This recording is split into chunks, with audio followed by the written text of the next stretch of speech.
En base, ¿no es cierto?, a su mecanismo de patogenicidad, se los ha clasificado a las Escherichia coli en distintas subespecies. Fíjense este nombre de acá abajo.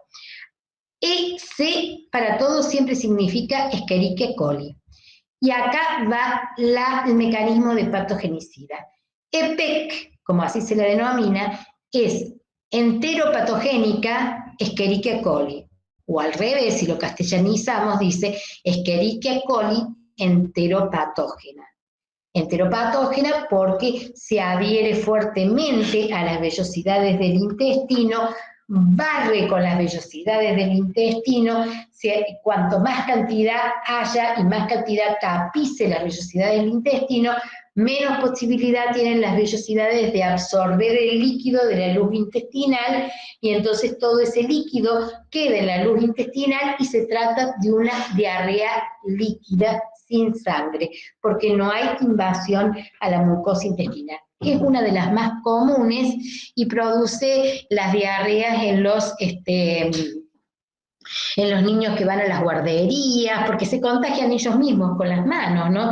Sobre todo cuando van al baño, ¿no? Que no se lavan las manos, por eso las maestras jardineras tienen que, insisten tanto con el lavado de las manos, porque ya le están educando al niño que después de que vaya al baño se lave las manos para que no transmita ningún tipo de enfermedad. La Escherichia coli, esta es enteroinvasiva, Escherichia coli enteroinvasiva. ¿Qué quiere decir? Que cuando llegó al intestino produjo daño, invadió la mucosa intestinal, rompió la mucosa intestinal, destruyó las células y eso trae como consecuencia presencia de sangre en las heces, producto del daño que ha producido en el intestino. Entonces acá se trata de una Escherichia coli de mayor riesgo que la anterior, porque desde allí puede ir a invadir otras áreas del intestino. Entonces, si un niño presenta diarrea con sangre, es inmediato que vaya a la atención médica. Inmediato. ¿Por qué? Porque si es la enteroinvasiva hay que darle un antibiótico para tratar de controlarla durante su diseminación y que no llegue a ningún órgano vital en donde podría ejercer algún otro daño o algún otro perjuicio a ese individuo. Voy a seguir con esta, la enterotoxigénica. Esta llega al intestino, produce la toxina y es lo que yo les explicaba. Esa toxina tiene dos fracciones, una fracción A y una fracción B. La fracción B es la que se une a las células del enterocito y penetra dentro de la célula la fracción A, que produce también, en este caso, una alteración del AMP cíclico de la célula con la gran liberación de sodio, potasio, etcétera, que es liberado a la luz intestinal y es una diarrea líquida. Los síntomas son muy parecidos al cólera porque hay muchísima cantidad de deposiciones. O sea, casi cuando existía, ahora ya no, porque tuvimos una epidemia de cólera, pero en el 92, que llegó a Argentina, pero ahora eso fue controlado, no se presentó más el cólera, entonces ya no se piensa, pero en ese momento, cuando existía el cólera, había que hacer la disquisición entre si se trataba de Escherichia coli, que es mucho menos mortal que el cólera, y la sintomatología del cólera. No sé si se entendió lo que quise decir, espero que sí.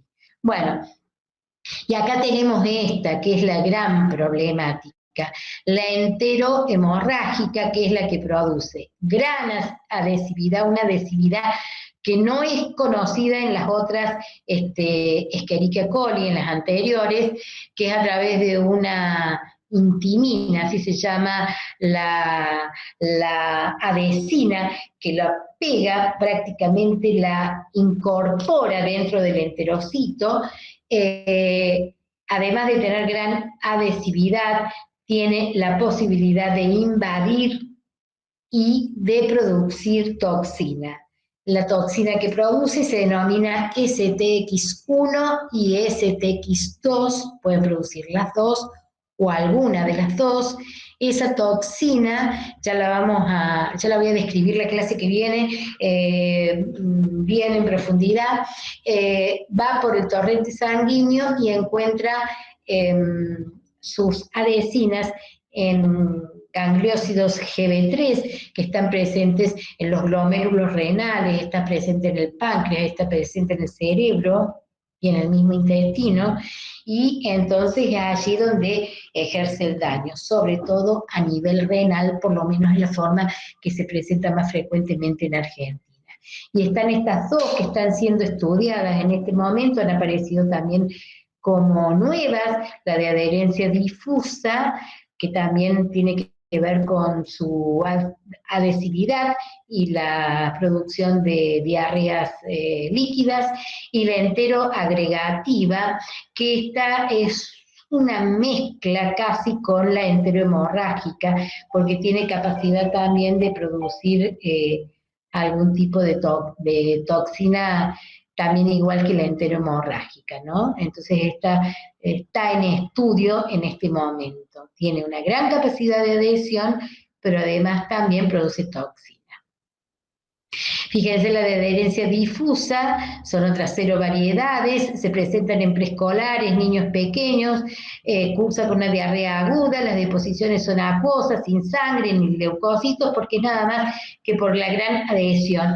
Son las diarreas que tienen los chicos que van a la escuela y que se contaminan, porque se contaminan entre ellos también, ¿no? Porque van al baño y vienen con las manos sucias, tocan los chupetines de los otros o los elementos de los otros y así se llevan toda la boca los chicos, ese es todo un problema. La enterotoxigénica, frecuente causa de diarrea en lactantes y menores, pero yo diría de que no es tanto en lactantes en nuestro país, pero sí es muy importante acá la diarrea del viajero, porque es muy común que la gente que viaja a otros países tenga la costumbre de querer consumir las comidas típicas del lugar.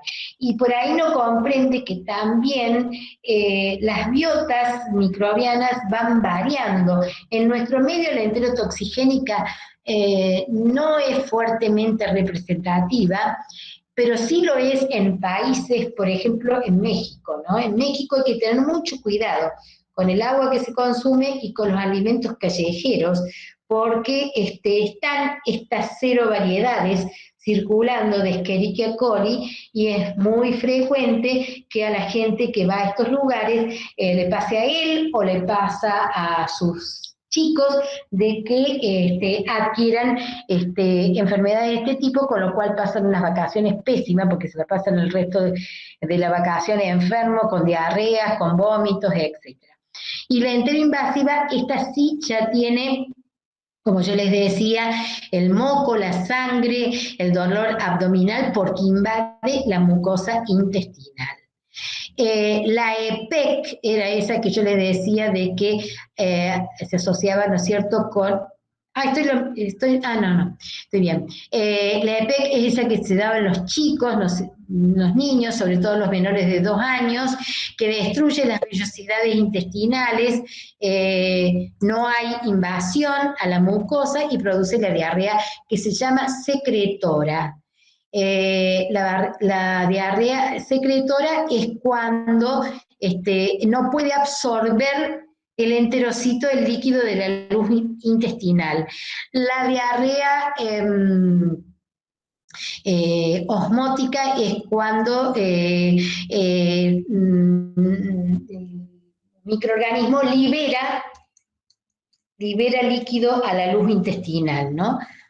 Bueno, la enteroagregativa produce cuadros de diarrea persistente que suelen durar 14 días y que se presentan en países como el nuestro, ¿no? Donde es una diarrea también secretora, que puede acuosa, con moco y sangre, en el caso de la agregativa, cuando ya invade la mucosa intestinal. Y la enterohemorrágica, que es la que produce SUB, que ya lo vamos a ver en la clase que viene. Y ahí tienen los mecanismos de adherencia, ¿no? Escherichia coli, que libera la enterotoxina, entra a los enterocitos. La EPEC se adhiere a los enterocitos y eso hace de que no puedan absorber líquido desde la luz intestinal hacia el interior de los enterocitos. La invasiva rompe los enterocitos, rompe la mucosa intestinal y por eso da la diarrea con sangre, y la Escherichia coli enterohemorrágica, que produce todo, produce esto, libera la toxina, produce intimina que la une y además invade y da toda esa sintomatología que yo he estado reflejando. Bueno, esto es lo mismo, ¿no? La diarrea del viajero, que ahí les muestra lo que pasa cuando uno consume alimentos que están, como por ejemplo agua, alimentos contaminados fecalmente, sobre todo los alimentos callejeros en los países extranjeros y sobre todo en países en vía de desarrollo donde el problema es mucho más serio. Y la clase que viene, no sé si termino acá o continúo, no sé qué les parece. Lo dejamos para la clase que viene. Dejamos para la clase que viene ya el síndrome urémico hemolítico, que es una de las causas tan importantes en nuestro medio de una enfermedad tan grave como el SU, y que tiene que ver con la carne molida y ahora los portadores, ¿no? Eso lo vamos a ver la clase que viene. Bueno, muchísimas gracias por haberme escuchado, espero que no les haya resultado muy pesado el tema, y que, bueno, que si lo han comprendido, queda todo grabado, así que los alumnos seguramente después lo tendrán como para escuchar, para